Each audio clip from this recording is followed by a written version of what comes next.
အားလုံးပဲမင်္ဂလာပါ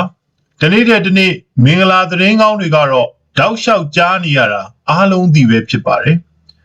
PDF တက်တွေကမုံမျိုးကိုသိမ်းပိုက်လိုက်ပြီးဆိုတဲ့သတင်းတွေနဲ့အတူနောက်ထပ်သတင်းကောင်းတစ်ခုရှိလို့ဒီဗီဒီယိုကိုလာတင်ဆက်ပေးတာပါ KNDF တပ်ရင်း6နဲ့ Alphabet Drone Force တို့ပေါင်းပြီးတော့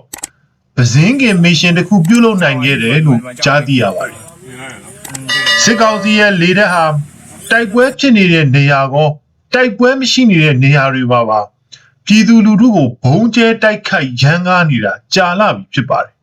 ။ကရင်ပြည်နယ်တွေကိုအများဆုံးတိုက်ခိုက်မှုလှုပ်ဆောင်နေတာကတော့အရှိတောင်ပိုင်းစစ်ဌာနချုပ်မော်လမြိုင်တွေကရဟတ်ယာဉ်တွေကိုတုံးပြီးလှုပ်ဆောင်နေတာဖြစ်ပါတယ်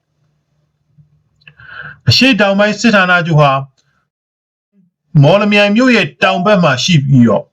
ရွှေနဲ့တောင်ဆယ်အောက်ချီနားမှာတည်ရှိတဲ့တပ်ဖြစ်ပါတယ်စစ်တိုင်းမှုက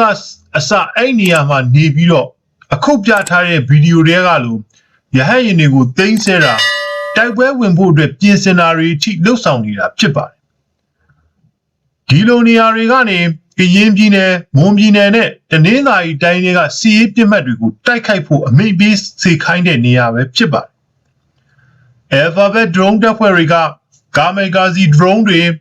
multi-rotor drones တွေနဲ့အခုနောက်ပိုင်းအစစ်မြစ်တင်ထားတဲ့ V-Dot downlight အတက်အဆင်းပြုလုပ်နိုင်တဲ့ drone တွေကိုသုံးပြီးစကားစရဲ့တက်တွေကိုအမျိုးစုံတိုက်ခိုက်တိုက်ပွဲဝင်လျက်ရှိပါတယ်ဒီနေရာမှာကျုံတို့ရှေ့တောင်တိုင်းစစ်ဌာနချုပ်ရဲ့ယခု2023 5လပိုင်းကရိုက်ထားတဲ့ Google Earth image ကိုအခြေတည်ပြီးတော့စစ်ဌာနချုပ်ရဲ့ပြစ်မှတ်တွေဟာဘယ်နေရာတွေမှာရှိနိုင်တယ်ဆိုတာကိုလေ့လာတင်ပြပေးချင်ပါတယ်ဒီဗီဒီယိုမှာမြင်ရတဲ့အတိုင်းအရှိတောင်တိုင်းစစ်ဌာနချုပ်အဝင်လမ်းရဲ့ဘယ်ဘက်တောင်ကုန်းအမြင့်ပေါ်မှာရဟတ်ယာဉ်ဆင်းသက်နိုင်ရတဲ့အတွက်ကွင်းငါးကွင်းတိစောက်ထားတာကိုတွေ့ရမှာဖြစ်ပြီးတော့လက်ရှိပုံမှာဆိုရင်တိုက်ခိုက်ရေးရဟတ်ယာဉ်လို့ယူဆရတဲ့ရဟတ်ယာဉ်တစ်စီးရက်ထားတာကိုတွေ့ရမှာဖြစ်ပြီးတော့ဘေးကနေပြီးတော့ထောက်ဖို့အကူစစ်ကား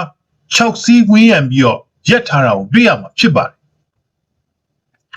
အဲဒီ main လမ်းမကြီးရဲ့ညာဘက်မှာလဲကွင်းပြင်တစ်ခုရှိနေပြီးတော့အဲ့ဒီကွင်းပြင်ထဲမှာလဲထောက်ဖို့ရဟန်းရင်လို့ယူဆရတဲ့ရဟန်းရင်တစ်စီးရက်ထားတာ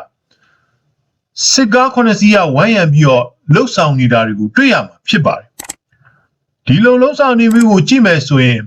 မော်လမြိုင်မှာရှိတဲ့အရှိတောင်ပိုင်းစစ်ဌာနချုပ်ဟာစကားစအတွက်အရေးပါတဲ့စစ်စခန်းဆိုတာတွေ့ရမှာဖြစ်ပါတယ်ဒီလိုစစ်ဌာနချုပ်တွေကိုအကောင်းဆုံးဂျမ်ဘာရီနဲ့ကာကွယ်ထားမှလည်းအသေးချာဖြစ်ပါတယ်ဒီလိုဂျမ်ဘာရီနဲ့ခုခံကာကွယ်ထားတော်ညာလည်းပဲ Alphabet Drone Force နဲ့ KNDO တပ်ရင်း6တို့ကဒီထက်ပိုမိုပြင်းထန်တဲ့တိုက်ပွဲတွေဖော်ဆောင်ပြီးတော့တောင်ပိုင်းတိုင်းစစ်ဌာနချုပ်ကိုဆက်လက်တိုက်ခိုက်သွားမယ်လို့ပြောကြားထားပါတယ်ဒါကြောင့်မလို့နေရာပေါင်းစုံကတော်လန်ရေးဖွဲ့တွေရဲ့လှုပ်ဆောင်ချက်တွေကတော့အားရစရာတွေကြည့်ပါပဲကျွန်တော်ဗီဒီယိုတွေမှာအမြဲပြောနေကြအတိုင်းပဲကျွန်တော်တို့ပြည်သူတွေကကိုတော်လန်ပြည်သူတွေလို့ခံယူထားပြီးတော့ကြာရနေရာကနေတော်လန်ရေးကိုဒီထက်ပုံမပါဝင်က